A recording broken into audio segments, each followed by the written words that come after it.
Alors peut-être que vous vous demandez pourquoi cette reconversion professionnelle, surtout que je l'ai commencée en 2010 et à l'époque, voilà, personne connaissait ce qu'était la naturopathie, on ne le voyait pas dans les journaux, c'était vraiment inconnu au bataillon et voilà, les personnes ne savaient même pas ce que voulait dire le mot naturopathie.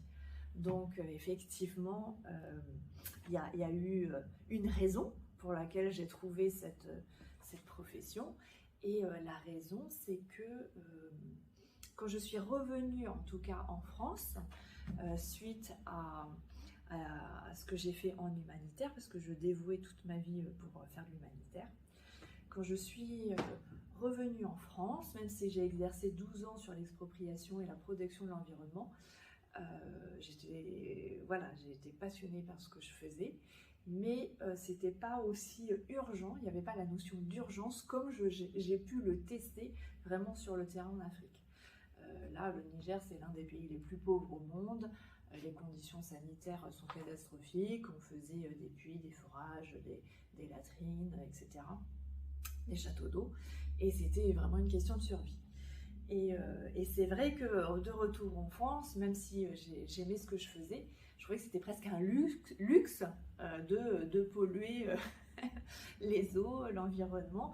Et quand on passe de vivre dans le Sahara et le désert et qu'on arrive ici, tout est luxuriant, effectivement, ce n'est pas les mêmes conditions de vie.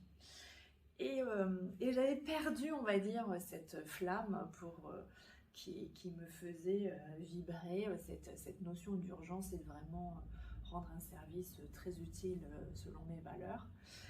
Et j'ai eu mon premier enfant avec des soucis digestifs importants, où on est allé, on a fait médecin, pédopsychiatre, CHU, magnétiseur, voilà, un petit peu tout ce qui existe. Et finalement, c'est en lisant des livres sur la naturopathie, et après en commençant cette formation que j'ai pu faire qu'il n'avait plus de soucis digestifs. Donc ça a été vraiment une découverte de me rendre compte comment la prévention santé avait une autre dimension que celle qu'on connaît au jour d'aujourd'hui, à savoir que la prévention santé, c'est beaucoup l'hygiène, mais l'hygiène des lieux, l'hygiène des mains, l'hygiène dentaire, etc. Et beaucoup la vaccination. Mais il y a plus encore que ça, et voilà, mes lectures sur des livres de naturaux m'ont emmené finalement à faire une école. Et donc c'était super, sauf que je vivais 4 vies en une, c'est-à-dire je vivais de l'expertise agricole, foncière, et je faisais un petit peu d'immobilier sur les châteaux, manoirs, etc. Je faisais tous les week-ends, un week-end sur 2, pardon, j'allais à Paris pour faire l'école de naturopathie, donc pendant 4 ans.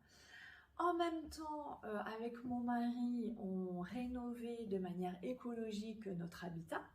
Donc là, à l'époque, en fait, les matériaux écologiques, etc., il n'y a pas un artisan qui savait les utiliser.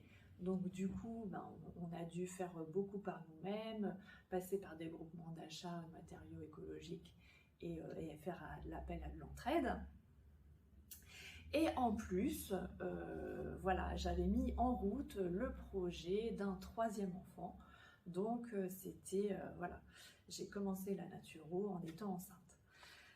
Donc les 4 vies en une, vous comprenez bien que c'était une vraie réalité pour moi, et je menais la vie, on va dire, de manière excitante, mais très chargée. Et sauf qu'à un moment donné, il y a eu 2 bouleversements principaux qui sont venus comme des signes d'alerte sur ce surenthousiasme à faire beaucoup de choses. Donc déjà en octobre 2012, alors qu'on revenait avec mon mari d'un week-end en amoureux, 3 jours en amoureux en Belgique, tout va bien, on arrive à Honfleur, petit restaurant, lumière tamisée, on s'installe, etc. Et mon mari, installé devant moi, prend un air sérieux et me dit « On ne va pas pouvoir continuer comme ça ». Alors là, je dis « Pardon ?» Qu'est-ce qui se passe? Elle n'a pas tout bien compris. Et là, vraiment, d'un air vraiment affirmé et puis grave. Donc Benoît, mon mari, me dit « On ne va pas pouvoir continuer comme ça. Tu te couches à pas d'heure. Tu travailles énormément. On n'a pas le temps de se voir, etc. » Et c'est pas une vie de couple de se coucher tout seul le soir. Entre nous, on reconnaît bien là les hommes. Mais donc, si vous voulez, je me rendais pas compte que mon surengagement finalement à faire et mon travail et les études de naturo à côté et les projets de rénovation, etc. Ce surengagement avait vraiment des conséquences déjà sur ma famille, sur mes proches, et que c'était pas simple à vivre pour les autres, même si moi finalement, j'étais contente de mon sort, puisque je faisais des choses de passion, donc il n'y avait pas de souci.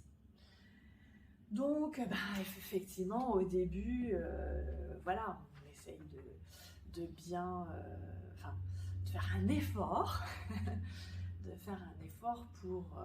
pour être plus à l'écoute des besoins de ses proches, même si c'est compliqué, parce qu'on a toujours cette passion qui fait qu'il y a une forme d'euphorie à faire des choses qu'on aime, et voilà, notre cerveau marche très vite, on pense à plein de choses en même temps, on a l'impression d'être superwoman un petit peu. Et donc ça, c'était une première alerte pour moi. Et quelques mois plus tard, donc en février 2013, alors qu'on était parti à la neige avec les enfants, et puis voilà, tout allait bien, grand soleil, belle neige, etc. Je veux dire, zéro stress. Un matin, je me réveille et je ne peux plus déglutir. Je ne peux plus déglutir, enfin à peine, sinon je serais plus là quand même, mais vraiment des grosses difficultés à avaler, et en fait ma thyroïde a gonflé. Donc on fait des radios, on regarde ce qui se passe, et de retour à la maison, mon médecin généraliste, proche de la retraite, un homme assez strict, etc., me dit « Madame Hébert, va falloir enlever la thyroïde ». Donc, à ce moment-là, c'est le corps, lui, qui a parlé. C'est pas que la famille, là, c'est le corps qui dit tu as tiré sur la corde, et si je me pose un petit peu, j'en ai bien conscience. Tu as tiré sur la corde, un premier symptôme qui montre un point faible, et qui est mon deuxième signal d'alerte. Donc à ce moment-là,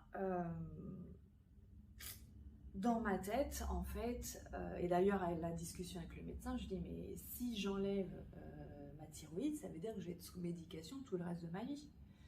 Donc effectivement, vous avez bien deviné que c'est ce qu'il a confirmé.